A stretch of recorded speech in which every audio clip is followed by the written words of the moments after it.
Hi, this is Majinoni, and here's my reviews for Batman number 6, Thunderbolts number 170, and Venom, it was 13.2, Circle 4, Part 3.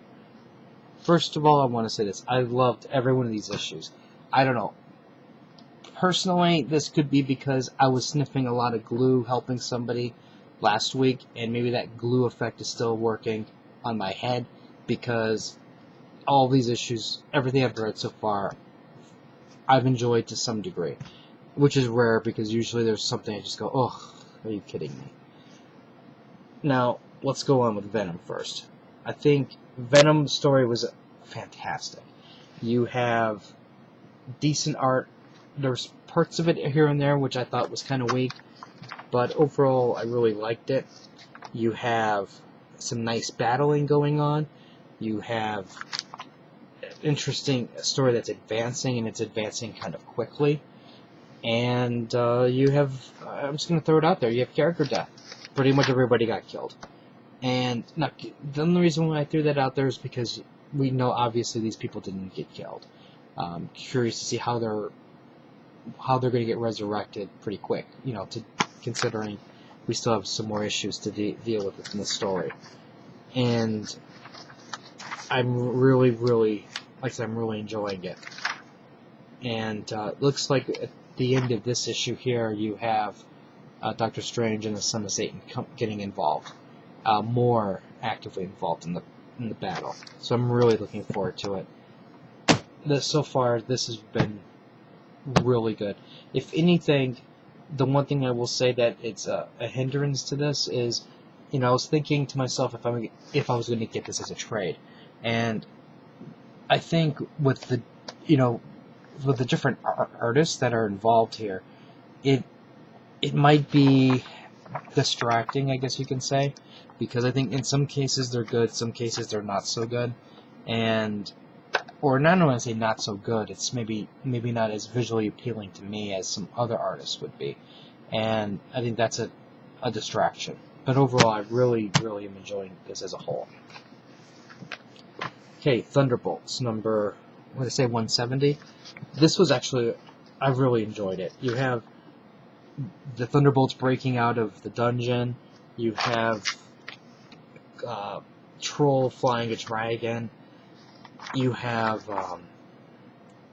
the Thunderbolts breaking out all those creatures in the bottom of the dungeon. This was a fantastic, enjoyable read. I'm really enjoying the Thunderbolts run. Every time I think that it's going to get a little bad, it just gets good. And I mean, it has not failed to disappoint me in a long time, which is very, very rare. And you get a little bit of basically some motivations for Merlin. And this was a really good read. I'm really enjoying this. And it's a shame that this title is so far down in the sales charts, because this really deserves to be up higher. And I have a feeling people just aren't doing it because of, they're super villains, and they don't care because it's not Captain America and Spider-Man.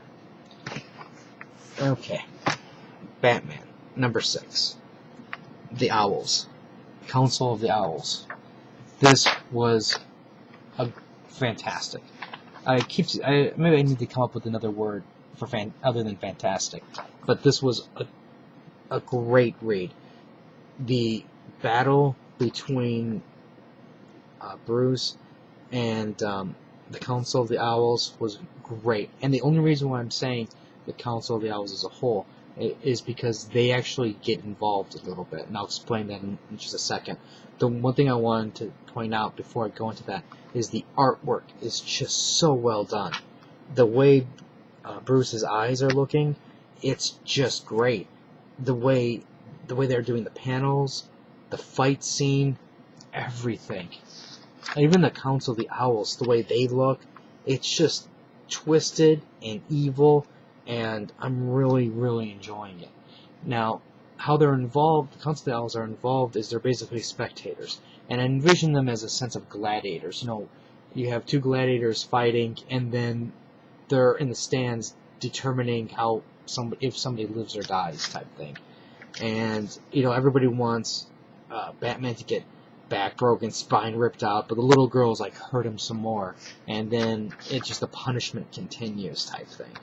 And then you get this weird scene where Batman just says, basically he's like, enough is enough, and he kind of transforms. And I understand that he's not really transforming, it's all this, metaphysical art style that gives you this is what's going on, but it's fantastic. The way his teeth go into claws, the way he just looks much more like demonic, more of a monster like that. It's just, this has been just such a fun read now. I wasn't getting that interested, or not into the book at the beginning. I mean, I thought it was, if you look back at the videos, this one, while I enjoyed it, I didn't think was one of the stronger ones. But this is turning out amazing. I'm really, really enjoying this book. And then finally you get Bruce escaping, but then he's thwarted at the end. Oh, I cannot wait till the next month. I cannot. This has just been fantastic. And I just wish that they were able to do this kind of quality every month before the New 52. I think if DC could somehow capture this kind of writing and infect it with all the other books, they'd be on top permanently, because this was just so good. So it was just really entertaining. Plus, I think the cover's really cool too. And the one thing I will say I am kind of worried about is, if you've noticed in some of the previews, it looks like you have, the Robin and the other bad people fighting, and then also they bring in Dark Batwing involved into this fight. So I'm kind of curious to see how that's going to work. But overall, I think, like I said, overall it's solid. So I'm in. I'm definitely all in on this, and I can't wait.